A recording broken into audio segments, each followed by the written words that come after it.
Sebelumnya, Assalamualaikum warahmatullahi wabarakatuh. Waalaikumsalam warahmatullahi wabarakatuh. Pada pembelajaran kali ini kita akan mempresentasikan hasil model pembelajaran cooperative learning dari kelompok 4 yang beranggotakan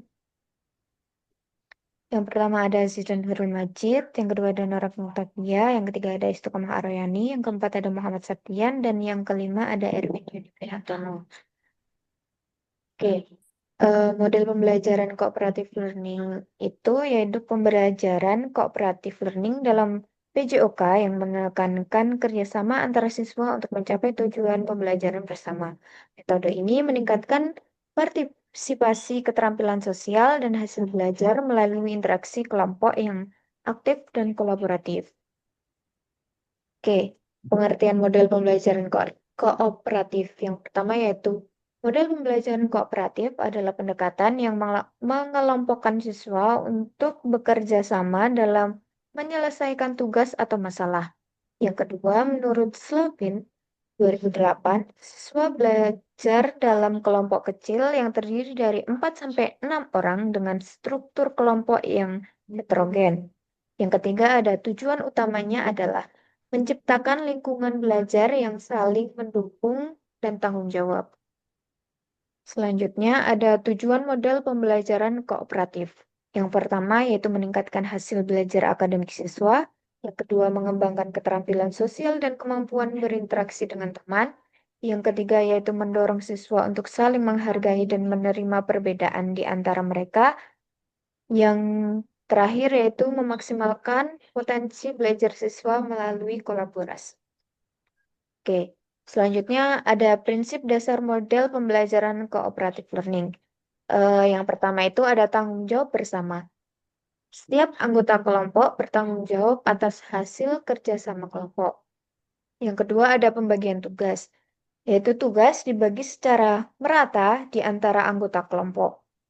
Terus yang ketiga ada kepemimpinan bersama, yaitu anggota kelompok saling bergantian dalam memimpin diskusi dan kegiatan.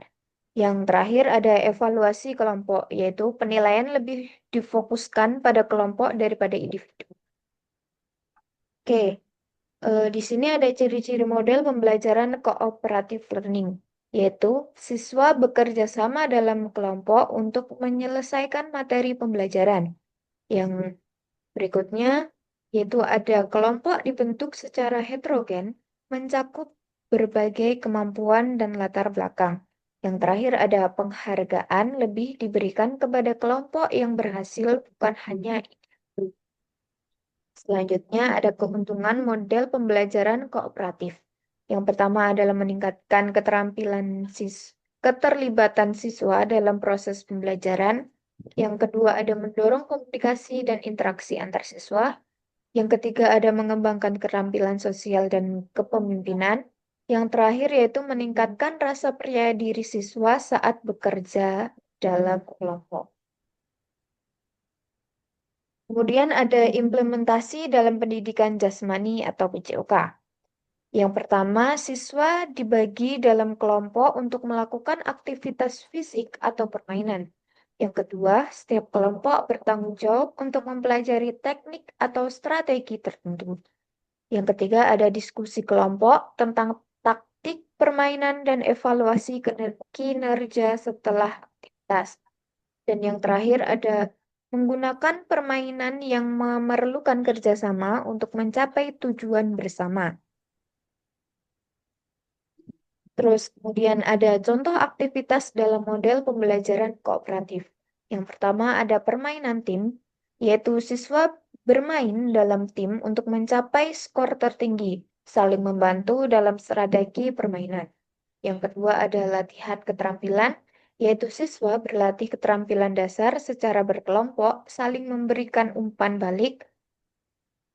Terus yang terakhir ada proyek kelas, yaitu siswa bekerja sama dalam proyek yang melibatkan penelitian atau presentasi tentang topik kesehatan atau olahraga. Terus yang terakhir ada kesimpulan. Model pembelajaran kooperatif dalam PJOK tidak hanya meningkatkan hasil belajar akademik, tetapi juga mengembangkan keterampilan sosial dan kemampuan berinteraksi siswa. Dengan menerapkan model ini, siswa dapat belajar untuk bekerja sama, hargai perbedaan, dan bertanggung jawab atas pembelajaran mereka. Oke, sampai di sini hmm, mungkin kalian sudah cukup paham tentang pembelajaran cooperative learning. Mungkin cukup sekian pelajaran pada kali ini. Banyak kurang lebihnya, saya mohon maaf. Saya akhiri. Wassalamualaikum warahmatullahi wabarakatuh. Waalaikumsalam warahmatullahi wabarakatuh.